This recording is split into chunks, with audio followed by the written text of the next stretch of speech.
The executor cleared his throat and said my name like it was a clerical error. I was sitting in the second row of folding chairs in a downtown law office, clutching my purse the way women do when they feel themselves shrinking. My eldest daughter, Valerie, didn't look at me. My son-in-law stared at his phone, and my younger son, Mark, smiled faintly, the way people do when they already know the ending. "I'm sorry," the lawyer said again, tapping the file. "But according to the most recent will, you are not listed as a beneficiary."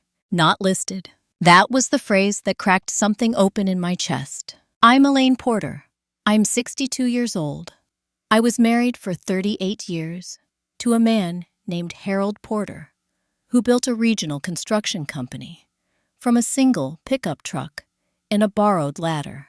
When he died suddenly of a stroke, I assumed grief would be the hardest part. I was wrong. The hardest part was realizing that the people I raised had quietly decided I no longer counted.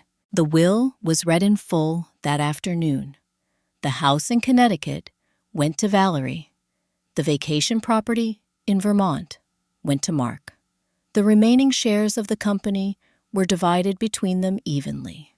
There were provisions for grandchildren, college funds, trusts, even a charitable donation in Harold's name. For me, there was a single line. Elaine Porter is to receive my personal effects and nothing further.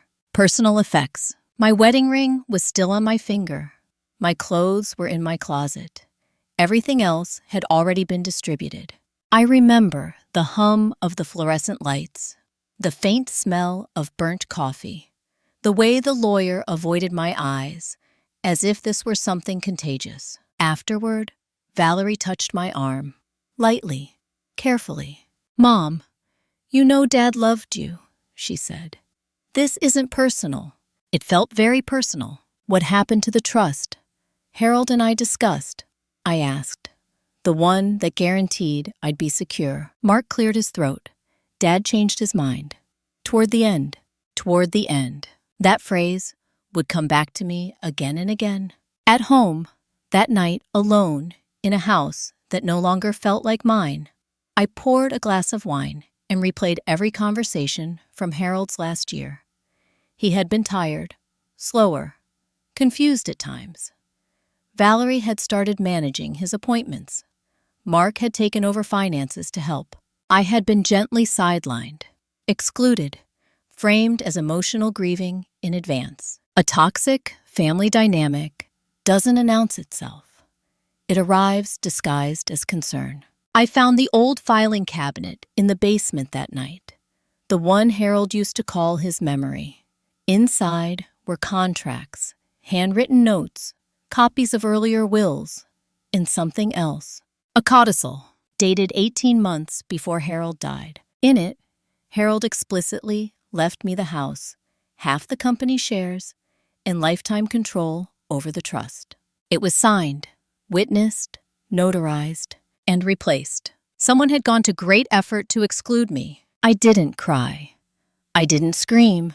I sat on the cold, concrete floor and felt something settle into place. This wasn't just betrayal. This was manipulation. Favoritism dressed up as practicality. A hidden truth, waiting for the wrong woman. They thought I was still grieving. They thought I was tired. They thought I would accept it. The next morning, I called an attorney I hadn't spoken to in years, a woman named Ruth Kaplan. She specialized in inheritance disputes and had a reputation for being polite and devastating. "I think my husband's will was altered under undue influence," I told her. There was a pause on the line. "Do you have proof?" she asked. "I have questions," I said. "And I have time." She told me to come in. As I hung up, my phone buzzed. A text from Valerie. "We're hosting Thanksgiving this year. It might be awkward, but you're welcome to stop by." Stop by. I looked around the house I had paid for, with decades of emotional labor and unpaid work. The house they'd already mentally moved me out of.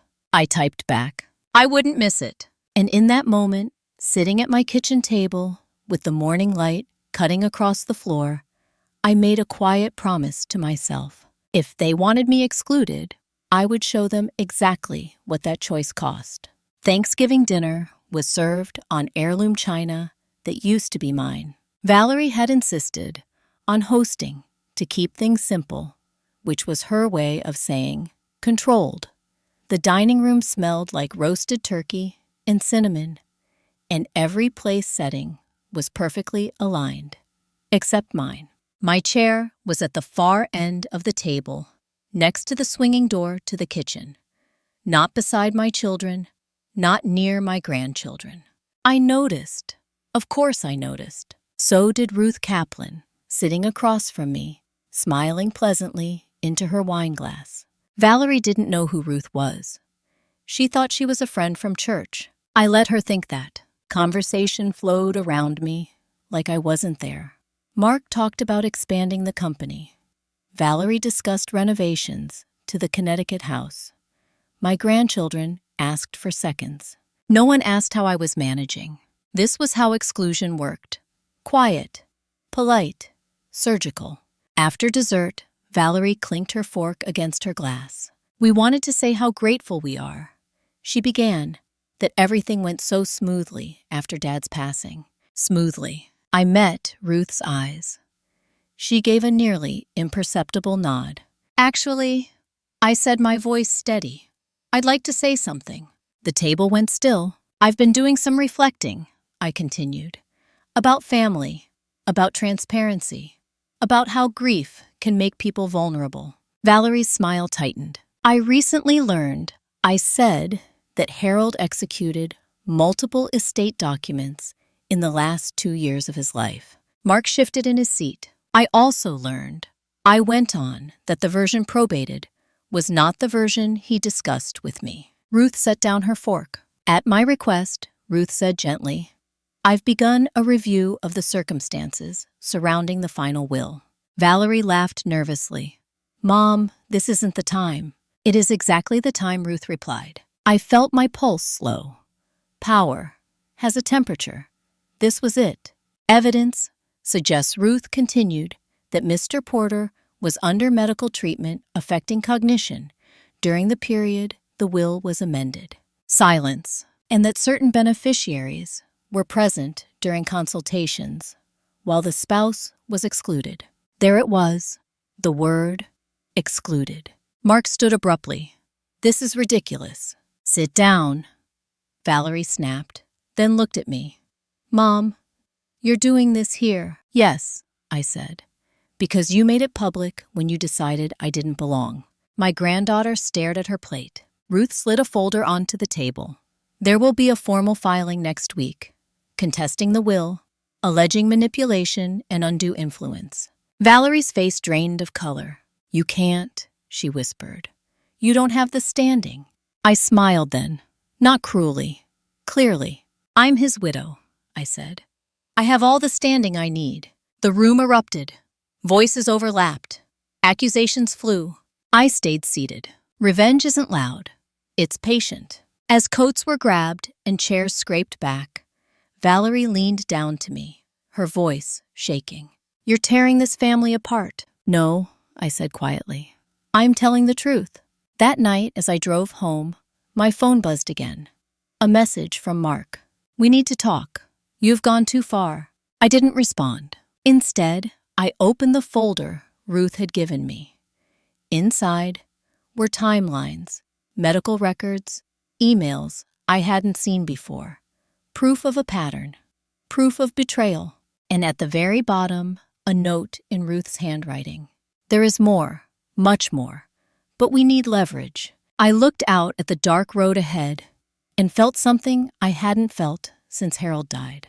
Clarity. They thought the story ended when I was excluded. They were wrong. And if this resonates with you, if you've ever been quietly pushed aside by the people you loved, stay with me. Because what comes next isn't just justice. It's karma delivered slowly and with intention. The first letter from Valerie's lawyer arrived on a Tuesday morning, slid through my mail slot like a quiet threat. I didn't open it right away. I made tea. I fed the cat. I stood at the window and watched the neighbor's dog dig the same useless hole he'd been digging for years. Delay can be a form of control, and I was learning to savor it. When I finally did open the envelope, the language was exactly what I expected. Disappointed, concerned, hurt. Accusations wrapped in civility. They alleged I was grieving improperly, that I was confused, that Ruth Kaplan was exploiting my vulnerability, that Harold had been clear, lucid, and decisive. They wanted mediation, quickly, privately. Ruth read the letter later that afternoon, her glasses perched low on her nose. "They're scared," she said simply. "Of what I asked, of discovery." Discovery was the word that had begun to feel like oxygen to me. The process where secrets stopped being optional. Over the next 2 weeks, Ruth and I worked methodically. We subpoenaed Harold's medical records. We requested emails from the company's server. We traced the timeline of when Valerie began attending Harold's appointments, when Mark took over the finances, when I was gently told not to worry about things anymore. Each piece alone looked harmless. Together, they told a story. Harold had been prescribed medication known to impair judgment. Valerie had been listed as the primary contact without my knowledge. Mark had drafted internal memos, positioning himself as acting head months before Harold's death. And the final will, had been executed on a day I was deliberately sent out of town. I remembered it suddenly. Valerie had insisted I visit my sister in Ohio, said Harold needed rest. That stress wasn't good for him. I'd believed her. The realization didn't come with rage. It came with grief so sharp, it felt physical. Not just for Harold, but for the version of my children I thought I had. The mediation request came again, more insistent this time. Ruth declined on my behalf. "They don't want a judge," she explained. "A judge asks questions." Mark called me that night. His voice was tight, controlled. "You're destroying everything Dad built," he said. "I didn't change his will," I replied. "You're making it public." "Yes." "Why now?" he asked. "Why couldn't you let this go?" I thought about my chair at Thanksgiving, the place setting by the kitchen door, the way my absence had been so carefully rehearsed long before Harold died. "Because I finally understand what letting it go would cost me," I said. He hung up. 2 days later, Ruth forwarded me something she called a complication. Amanda, my son's wife, the woman who smiled politely and never took a side. She had contacted Ruth directly. Amanda wanted to talk. We met at a quiet cafe near the courthouse. She arrived early, hands wrapped around her coffee cup, like it was an anchor. "I didn't know how bad it was," she said, before I could speak. "That's what everyone says," I replied. She swallowed. "Valerie controls everything. Mark follows. Harold trusted them. And you?" I asked. She hesitated. Then she reached into her bag and pulled out a folded document. "I found this last year," she said, "in Mark's home office. I didn't understand it then. It was a draft trust amendment, earlier than the final will, with notes in the margins. Valerie's handwriting, strategic language, protect assets. Elaine, emotional. My name reduced to a liability." Amanda's eyes filled with tears. "I should have told you." "Yes," I said. "You should have." She nodded. "I'm telling you now." When I left the cafe, my hands were shaking. Not from fear, from momentum. That night, Ruth called. "This changes everything," she said. "And Elaine, there's something else." "What?" "We've identified irregularities in the company books. Transfers, shell accounts. Mark may have crossed a legal line." I closed my eyes. This wasn't just a family drama anymore. This was war, and the battlefield was about to expand. The court filing hit like a thunderclap. Will contest. Allegations of undue influence. Financial misconduct. Request for injunction. By noon, my phone was useless. Calls went unanswered. Messages piled up. Valerie left 3 voicemails, each more frantic than the last. The fourth was different. "You don't know what you're doing," she hissed. "You're going to regret this." I saved it. Ruth filed for a temporary freeze on company assets pending investigation. That meant Mark couldn't move money, couldn't finalize deals, couldn't pretend everything was business as usual. The press got hold of it within 48 hours.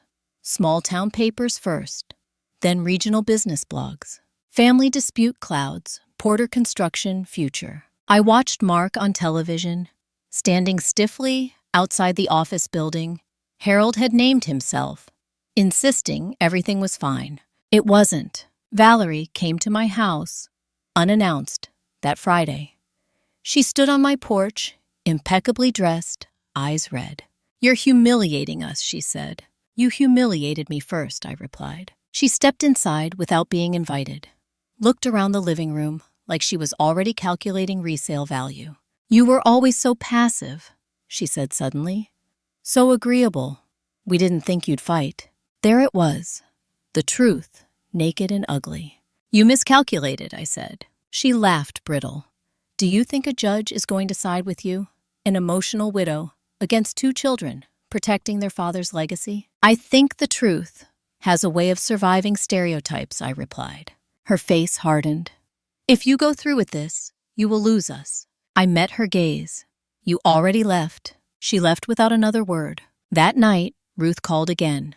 Her voice was sharp with urgency. "The forensic accountant found something," she said. "Mark diverted funds into a private account. 6 figures." I sat down slowly. "Is it criminal?" I asked. "Yes, and Valerie." "Not clean," Ruth said, "but smarter." She stayed just inside the lines. I thought about Amanda, about the draft trust, about silence as complicity. "File it," I said. The next morning, Mark was served at his office. By afternoon, his accounts were frozen. By evening, he was calling me, sobbing. "I didn't mean for it to go this far," he said. "I was just trying to secure our future." "You secured mine out of existence," I replied. There was a long pause. "Can we fix this?" he asked. I looked at the sunset, bleeding through my window, thought about Harold, about 38 years of partnership reduced to a legal footnote. "No," I said, "but the court can." As I hung up, I felt the weight of it all settle in. Revenge doesn't feel like triumph at first. It feels like standing in the wreckage, realizing you survived something that was meant to erase you. And the most dangerous part was still ahead. Because next week, Valerie would take the stand. And I knew she would lie. If you're still listening, stay with me. Because this is where the quiet women stop being quiet. Valerie wore navy blue to court the color of credibility. She looked composed as she took the stand spine, straight hands, folded neatly in her lap. If I hadn't known her my entire life, I might have believed her too. The courtroom smelled faintly of old wood and lemon polish. I sat behind Ruth, my hands resting calmly on my knees, my face deliberately neutral. I had practiced this. Reaction is a gift to liars. I wasn't giving her one. Valerie swore to tell the truth without hesitation. Ruth began gently. Background questions, education, role in the company. When she began assisting her father with medical appointments. "Out of concern," Valerie said smoothly. "My mother was overwhelmed with grief. I felt it then. The first sting. Not sharp, but familiar. The way she'd always framed my strength as fragility when it suited her." Ruth nodded. "You attended most of those appointments alone with your father, correct?" "Yes." "Did you ever suggest including your mother?" Valerie smiled faintly. She said she didn't want to. The lie slid into the room like smoke. Ruth didn't react. She waited, then asked, "Did you ever provide your mother with copies of the revised estate documents?" Valerie's smile faltered for half a second. "I don't recall." Ruth stepped closer. "You don't recall excluding her from discussions that fundamentally altered her financial future?" Valerie's jaw tightened. "My father made his own decisions. While medicated, objection. Overruled." Valerie hesitated. "He was competent. Ruth reached for the exhibit binder. "Let's talk about this email," she said, projecting it onto the screen. Valerie's handwriting filled the courtroom. "Protect assets. Elaine emotional. Avoid conflict." A murmur rippled through the gallery. Ruth turned to the judge. This email was sent 6 weeks before the final will was executed. "Miss Porter, can you explain what you meant by avoid conflict?" Valerie swallowed. "Family disagreements." "Disagreements with whom?" "With my mother. And the solution was to exclude her." Valerie's voice sharpened. "We were protecting the company." Ruth let the silence stretch. "By disinheriting your father's spouse." Valerie looked directly at me then. Her eyes were bright, almost pleading. "You would have interfered," she said suddenly. "You always interfered." There it was, the truth leaking through the performance. The judge leaned forward. "Ms. Porter, answer the question." Valerie's composure cracked, just slightly. Enough. When she stepped down from the stand, she didn't look at me again. Mark testified next. He fared worse, under oath, with financial records displayed in unforgiving detail. His explanations unraveled quickly. Transfers he couldn't justify. Accounts he claimed were temporary. Decisions, he said, were made under pressure.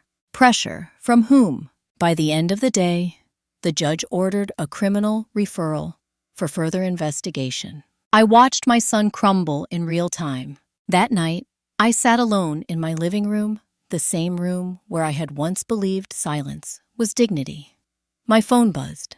A text from Valerie. "You didn't have to destroy us." I typed back slowly. "You destroyed me first." Then I turned off the phone. The waiting was worse than the confrontation. Legal proceedings moved slowly. By design, and in the quiet weeks that followed, the world seemed to hold its breath. The company was frozen.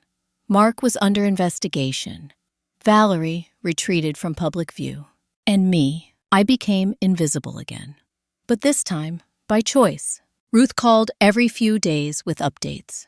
Depositions scheduled, accountants digging deeper, settlement discussions whispered, but not yet offered. "They're bleeding," she said once, "and they know it." Amanda came to see me one afternoon. She stood awkwardly in my doorway, hands empty, eyes tired. "I'm leaving, Mark," she said. I nodded.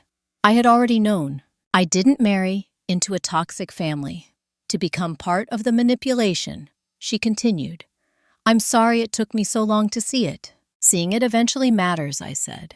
"Acting on it matters more." She hesitated. "Will you testify against him if it comes to that?" "Yes," I said without hesitation. She exhaled relief and fear tangled together. As she left, I realized something unsettling. I wasn't angry anymore. I wasn't even hurt. I was resolved. The settlement offer came 2 weeks later. Valerie wanted to talk. Just the two of us. We met at Ruth's office. Valerie looked smaller somehow, less certain. "They're willing to restore the house and a portion of the trust," she said, "if you withdraw the criminal complaint." I laughed, once, quietly. "That's not yours to bargain with," I replied. She leaned forward. "What do you want?" I thought about the years ahead, about what mattered now. "I want the truth acknowledged," I said. "In writing. I want my name restored, and I want the company placed under independent control." Her face fell. "You'll ruin everything Dad built." "No," I said. "I'll save what's left." She looked at Ruth.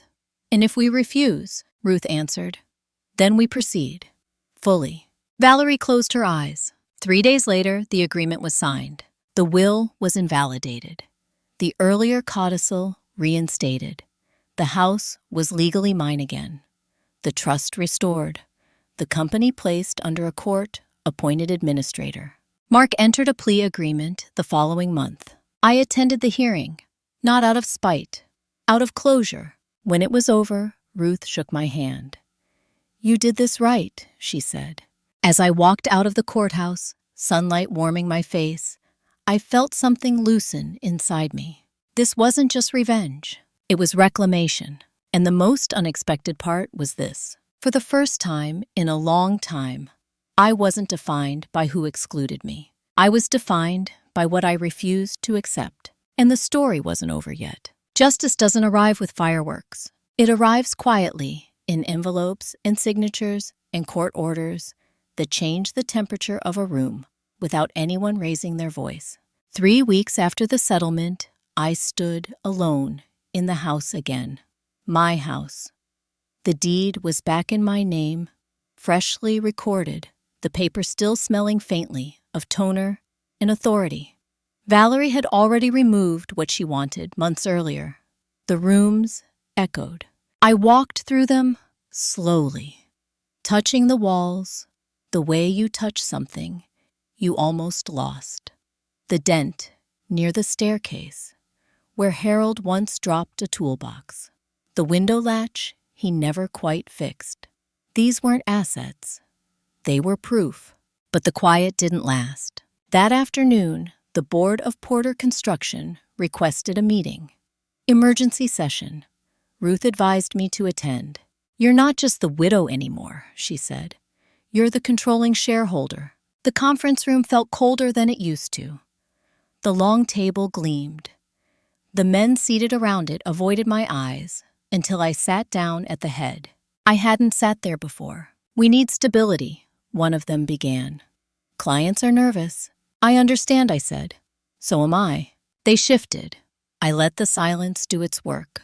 "I won't be running day-to-day operations," I continued. "But I will be appointing leadership." A murmur rippled through the room. "I've already chosen," I added. They leaned forward. Her name was Denise Holloway, 58, civil engineer, had worked under Harold for 20 years before being quietly sidelined when Mark took over. I'd called her the night before. "I thought you forgot about me," she'd said. "I didn't," I replied. I was excluded too. When Denise walked into that boardroom, spine, straight eyes steady, I saw recognition flicker across several faces. Respect. And something else. Fear. Mark had always underestimated her. Valerie had ignored her entirely. That was their mistake. As Denise outlined her plan for transparency, compliance, and rebuilding trust, I watched the board relax. This was competence they could anchor to. Afterward, one of them pulled me aside. "You surprised us," he said. "I've been surprising people all year," I replied. That evening, Valerie called. Her voice was brittle. "You put Denise in charge." "Yes, you're dismantling everything." "No," I said calmly. "I'm dismantling what was rotting." She laughed bitterly. "You think this makes you powerful?" I thought about the woman I'd been when this began. Sitting in a law office, not listed. Shrinking. "I think it makes me honest," I said. She hung up without saying goodbye. 2 days later, I received a notice. Valerie had filed a civil suit against me, alleging emotional distress, defamation, interference. Ruth read it and smiled thinly. "She's desperate," she said. "Good," I replied, because desperation makes people careless. And Valerie had always been most dangerous when she thought she was losing control. Valerie's lawsuit was weak, but it was loud. The filing was full of emotionally charged language. Claims that I had manipulated the narrative, that I had publicly humiliated my children, that I was driven by revenge rather than justice. The irony would have been funny if it hadn't been so familiar. Ruth filed a motion to dismiss within days. In the meantime, something unexpected happened. People started calling me, former employees, old friends of Harold's, women I barely knew. "I heard what you did," one woman said on the phone, her voice shaking. "I wish I'd had your courage." Another told me she'd been excluded from her own family business after her husband died. Another said her children rewrote history and called it concern. Their stories piled up like quiet confessions. I realized then that this wasn't just my revenge story. It was a pattern. Favoritism. Manipulation. Women erased politely and told to be grateful for the scraps. Valerie's deposition was scheduled for early March. This time, there would be no jury, just a judge, and no performance. She arrived late. No Navy suit. No polish. Her hands trembled as she was sworn in. Ruth didn't rush. "Ms. Porter," she began, "you've alleged emotional distress caused by your mother's actions. Can you describe the distress?" Valerie blinked. She made me look like a villain. "By telling the truth," Ruth asked. "Objection. Overruled." Valerie's voice rose. "She didn't have to drag us through court. She didn't change the will," Ruth said evenly. "Who did?" Valerie hesitated. "Answer the question." "I helped Dad understand his options. By excluding your mother," Valerie snapped. "She would have interfered." Ruth leaned in, interfered with what? "With our plans." There it was again. Our plans. Ruth projected another email. This one newer. Sent after Harold's death. "We need to keep Mom calm until probate clears." The judge looked up sharply. "Ms. Porter," he said, "do you consider withholding information from a spouse acceptable?" Valerie's mouth opened, closed. "No," she said finally. Ruth closed her folder. No further questions. The dismissal came a week later. Valerie's claims were deemed retaliatory and unfounded, but the real blow came afterward. The judge ordered sanctions. Valerie was required to pay my legal fees related to the suit. When Ruth told me, I didn't smile. I just breathed. Valerie didn't call again. Instead, a wedding invitation arrived in the mail 2 months later. Mark and Amanda's divorce had finalized quickly. Mark was remarrying, a woman much younger. The invitation was addressed to Elaine Porter. No +1, no note, just paper. I stared at it for a long time. Then, I placed it carefully in the drawer where I kept old contracts and closed chapters. Because revenge isn't always showing up. Sometimes it's choosing not to. And the final act was still waiting. If you're still with me, stay. Because what happened next wasn't something I planned. It was something they triggered. The invitation sat in my drawer for 3 weeks before I finally threw it away. Not ripped, not burned, just folded once and dropped into the trash, like something already irrelevant. That I learned was its own kind of revenge.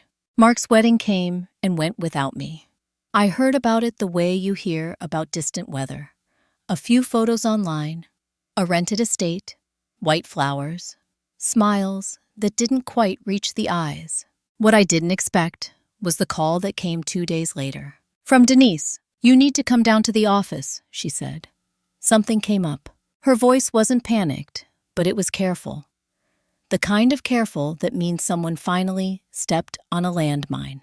When I arrived, she closed the door behind us and slid a folder across the table. "It started as a routine compliance review," she said. "We're cleaning up everything Mark touched." I opened the folder. Inside were contracts I'd never seen. Vendor agreements signed during the final year of Harold's life. Names I didn't recognize. Shell companies that traced back slowly, deliberately, to one place. Valerie's husband, my former son-in-law, he was skimming. Denise continued. Not just Mark. Valerie's husband used the company to funnel money into real estate investments. Offshore holding structures. He hid it well. My stomach went cold. "This happened while Harold was still alive," I said. "Yes, and I was excluded from all of this," I whispered. Denise nodded. "You were the obstacle, not the problem." The realization settled heavily. The will, the exclusion, the manipulation. It wasn't just emotional. It was strategic. If I'd retained my share, if I'd stayed involved, none of this would have worked. They hadn't just removed me from the family. They'd removed oversight. Ruth was on the phone within the hour. "This is bigger than we thought," she said. "Corporate fraud. Conspiracy. Valerie may not have signed anything directly, but she benefited." "And she knew," I said. "Yes," Ruth replied. "She knew." I didn't sleep that night. Not from fear, but from the weight of understanding. Betrayal hits differently when you realize it wasn't personal malice. It was convenience. They didn't hate me. They needed me gone. The next morning, Valerie showed up at my house. She looked older, thinner. Her confidence had finally cracked. "I heard you've been asking questions," she said. "I wasn't asking," I replied. "I was listening." She sat down heavily on the couch. You don't understand what you're doing. I understand perfectly, I said. You excluded me, so you could do whatever you wanted without interference. Her eyes flashed. You always think you're the smartest person in the room. No, I said quietly. I just stopped pretending I wasn't. She leaned forward. If this goes public, it won't just hurt me. It'll hurt the grandchildren, the company, everyone. I met her gaze. That didn't stop you before. For the first time, she looked afraid. What do you want? She asked. I considered her carefully. This was the moment she expected a demand. I want you to tell the truth, I said. To the investigators, to the board, to yourself. And if I don't, then I won't protect you, I replied. She laughed shakily. You think you can? I already have, I said. By not speaking sooner. She left without another word. 2 weeks later, federal investigators contacted Ruth. The case had crossed a threshold, and my family drama became a matter of record. The day the charges were announced, I was pruning roses. I heard it on the radio, half listening dirt under my fingernails, when the anchor said the name Porter Construction, then Mark's name, then Valerie's husband. Fraud, conspiracy, misuse of corporate funds. I sat down on the edge of the garden bed and let the shears fall into the grass. This was never how I imagined karma working. Valerie wasn't arrested. Not yet. But she was subpoenaed, publicly. Her name printed in articles that no longer framed her as a devoted daughter or grieving child. She was now a person of interest. She called me that night. Her voice was hollow. They think I knew, she said. You did, I replied. I didn't steal anything. No, I said. You just made it possible. She cried then, real crying, not the polished kind. I was trying to protect my family, she said. So was I answered. Only I included everyone. There was a long silence. I don't know who I am anymore, she whispered. That more than anything told me the truth had finally arrived. Mark took a plea deal. Again, reduced sentence. Cooperation. His new wife disappeared quietly from the picture, the way people do when the future stops looking profitable. Amanda sent me a letter, handwritten, thanking me. You saved more than you know, she wrote, especially the children. Valerie withdrew completely, from social media, from public life, from me. The company stabilized under Denise's leadership. Contracts were renegotiated. Trust rebuilt, slowly, painfully. One afternoon, Denise invited me to speak at a company gathering.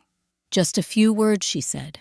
Symbolic. I stood in front of a room full of people who had watched this family tear itself apart behind closed doors. I didn't set out to get revenge. I told them. I set out to be seen. I paused, letting that land. When you exclude someone quietly, you assume they won't fight back, that they'll accept being minimized. I didn't.